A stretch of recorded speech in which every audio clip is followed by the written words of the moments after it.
houses. We all have them. Sometimes we have planets in them, sometimes we don't. Should we worry? Let's find out. So, astrology is based on a few key symbols working together in synchronicity. One of these symbols is the astrological houses. This is based on the concept that the sky above us, because you are the central point in your chart, so the sky above you when you were born was divided into 12 equal houses. So houses of the same size. And the count of these houses basically started at the horizon, at the eastern horizon, which is where your ascendant is. So what this means is that your ascendant determines pretty much where everything else falls into your chart. And this means what house is the first one, then the second one, then the third, the fourth, and so on. And which planets are in which house in your personal chart. So very, very important. Now, to give you some examples to understand this. So if your ascendant or rising sign is in Aries, then the second house, which is the house of a number of things, including possessions, money, the money you make through work, and your values as well. All of this is in your personal chart falls in Taurus. And so astrologically, we do look at Taurus, yes. We do look at whether there are some planets in this house, yes. But most importantly, and this is a big, big, big note for you, we look at where Venus is in your chart and what it's doing in relation to other planets. That is the key to astrology. It's not whether or not you've got planets in a house. It's what is the planet that rules the sign that's on the cusp of the house. What's it doing? So again, in the same example, if you've got Aries rising, then the third house of communication and learning, schooling, siblings would be in Gemini. So kudos if you have planets here. This tells us a little bit more about yourself. It tells us this is an area of great importance for you. But equally, even if you don't have placements here, if you don't have planets here, we look at the ruler of Gemini because Gemini is in the third house. So we will look at Mercury. So is Mercury in a good placement? So is it in a sign that it loves, where it expresses itself to the full of its ability? Is it in aspect? So is it connected with other planets? Is it perhaps connected to one of the angles? So, basically whether it's the ascendant, descendant, which is the cusp of the seventh house, or the IC, which is your roots, your psychology, on the fourth house, or the 10th house cusp, so the midheaven. All of these tell us a lot about how you communicate, how you relate to your siblings, how you learn, all of these things, much more than whether you have Saturn in there or not. Although this is important. Some planets are really important in these houses. Some planets more so in certain houses than others, but that's a little bit too advanced. So, according to this example, if you have Aries rising, then your fourth house, cusp, the beginning of the fourth house, is in Cancer. And so what do? We look at what your moon is doing. So is the moon happy what it is? Is it in dignity? Is it connected to other planets? Is it connected to an angle? So all of these things tell us everything to do with your home, with your sense of comfort, with your family, with your childhood, with your ancestry, even with how you feel about your own nation and country, all of these things, and your own deep psychological roots. Very important. And we can continue like this. So essentially, each house corresponds to, I mean, if we think about it in just very simple terms, which is like, in Hellenistic terms and other ancient techniques, we just associate a sign with a house. So we don't even, in ancient astrology, they didn't even look at the degree so much for the houses to start. But essentially, you assume that if your first house is in Aries, the second house will be in Taurus, the third house will be in Gemini, the fourth house will be in Cancer, the fifth in Leo, the sixth in Virgo, the seventh in Libra, the eighth in Scorpio, the ninth in Sagittarius, the 10th in Capricorn, the 11th in Aquarius, and the 12th in Pisces. This is different if your ascendant is, for example, in Sagittarius. In this case, the first house or ascendant is in Sagittarius, and the second house in Capricorn, the third house in Aquarius, the fourth house in Pisces, the fifth house in Aries, and so on and so forth. So to know which sign rules a particular house in your chart, you need to know your ascendant. That's the number one requirement, pretty much the number one requirement in astrology. And for that, you need to know your exact birth time. And by exact, I mean, with a few minutes off, not more than that. This is the ideal scenario. And I've written an article on my website on what to do if you don't know your birth time. I'm going to put the link somewhere below here so that you know how to go and get it, essentially. Now, so as I was mentioning earlier, some people worry about having no planets in a house. Should you be worried? Not at all. This doesn't mean that you have got no life or anything in the particular sector of life represented by the house. We just have to look at what's happening to the ruler of that particular house. Do you know which planets rule which sign? So basically, this is how you determine which planet rules a particular house in your chart.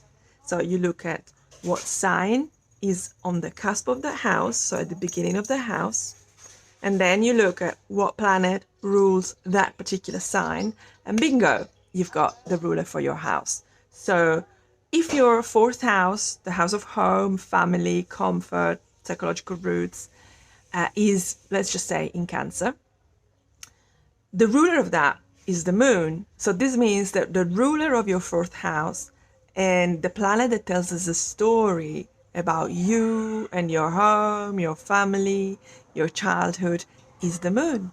So we have to look at the moon. Is the moon in a happy sign? For example, in Sagittarius.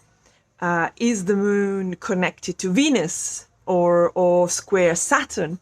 These are all really, really important stories that the planets tell us about you.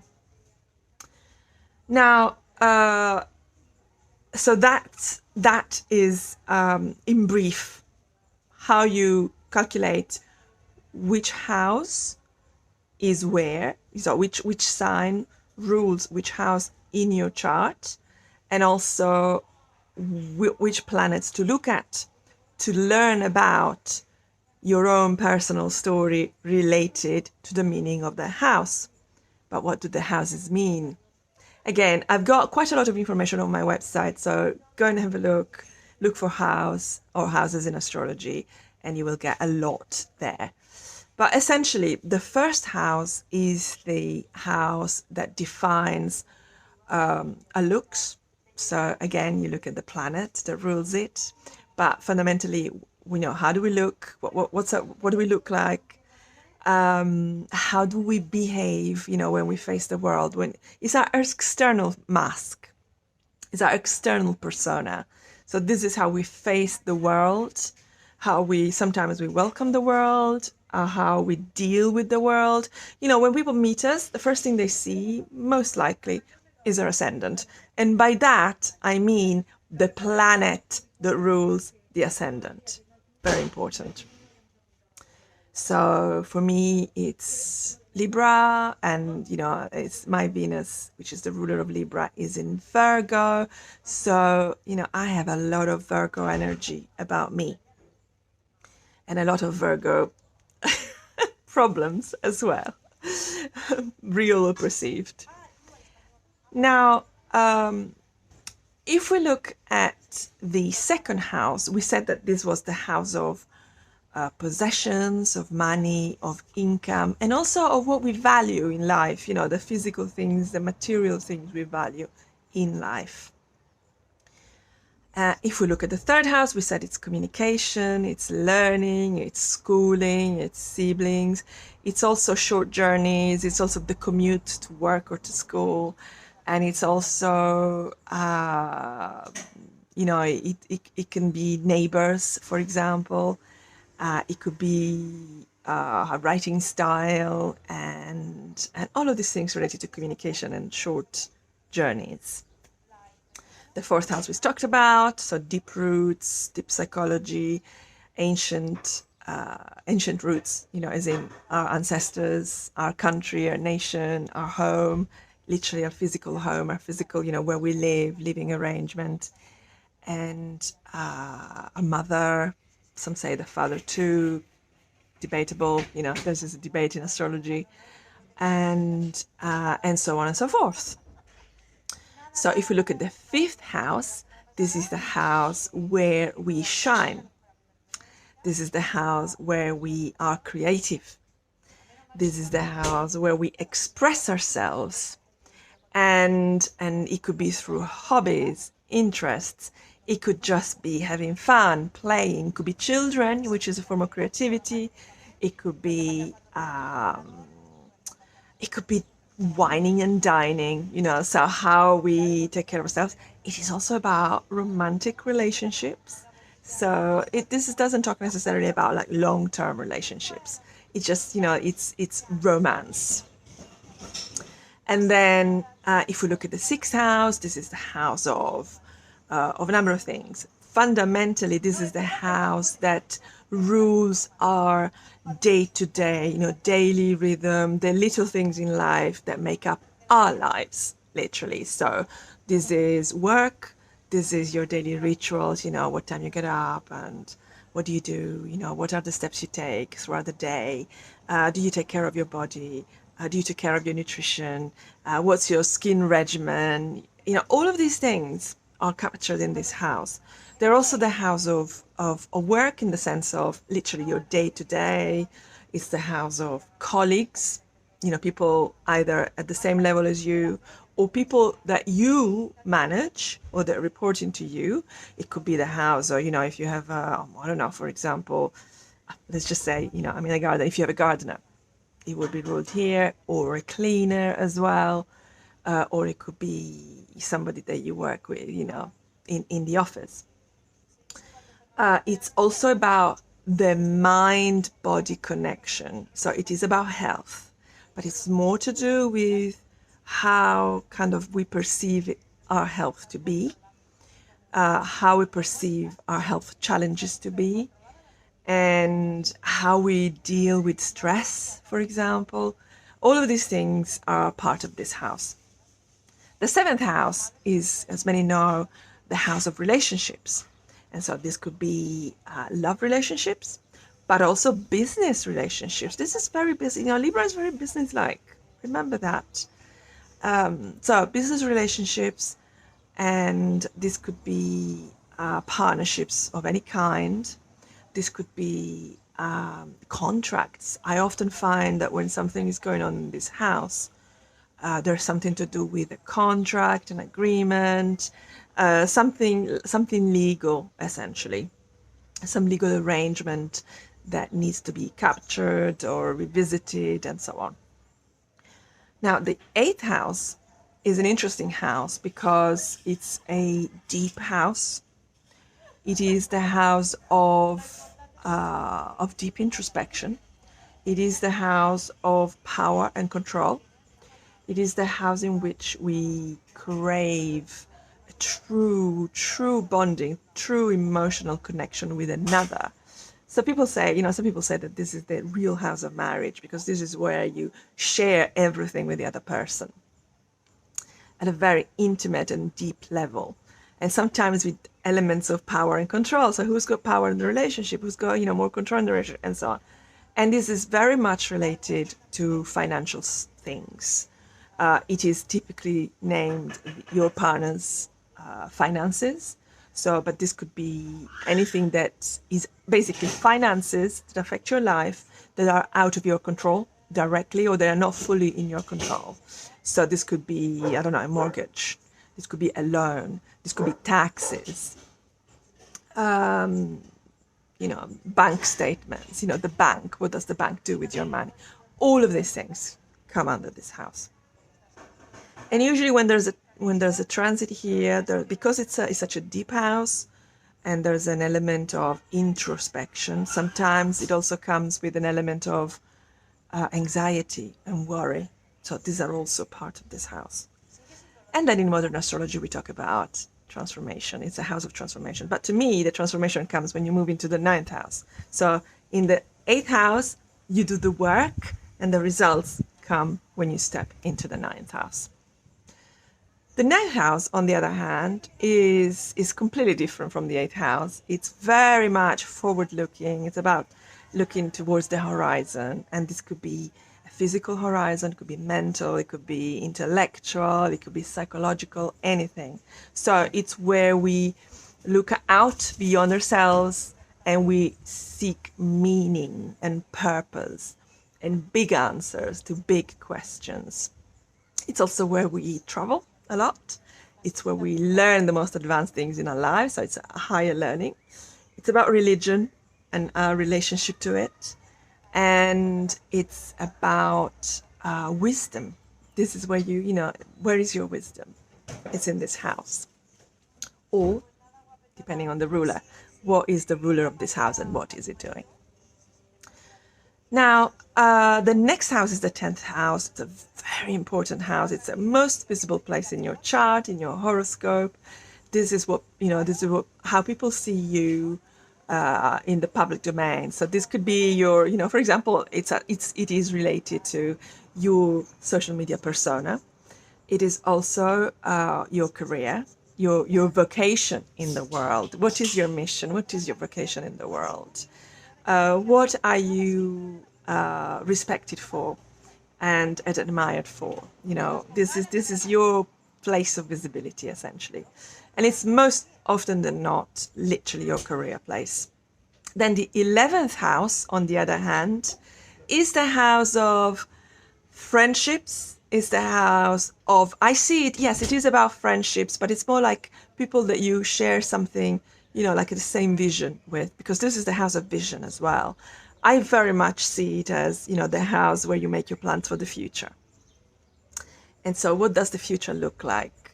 What do you want out of your future? It's all in this house, which is, sometimes it's to do with friends and people that can help you and your network, but sometimes it's just something that's within you, and this is where it resides. It's also the money you make from the work you do, or from your career. So it's also important in this respect. Finally, the 12th house is the house of dreams, is the house of the unconscionable, is the house of things that are ineffable. It could be your spiritual side, it could be your subconscious, your dreams, your psychology as well. But this time it's more to do with sometimes it could be like challenges that you can't quite place, you can't quite define. And so sometimes this is where our worst critic resides. This is where our worst enemy resides, which is, within us. It's also the house that connects us with other realms.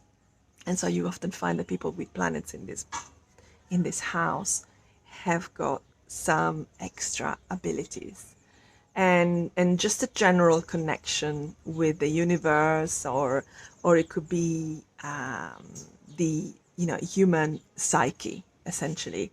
And you often have writers here, you often have powerful politicians, because they can connect with people's subconscious needs and wants.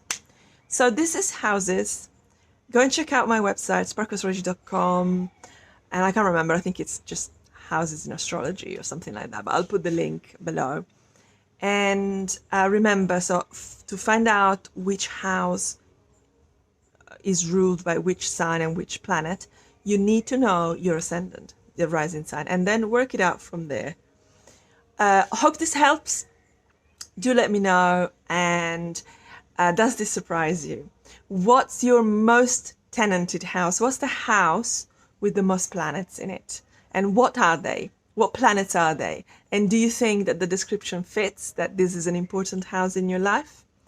Let me know. I'm really curious about that. Okay, so thank you very much. And I'll speak with you soon. Much love.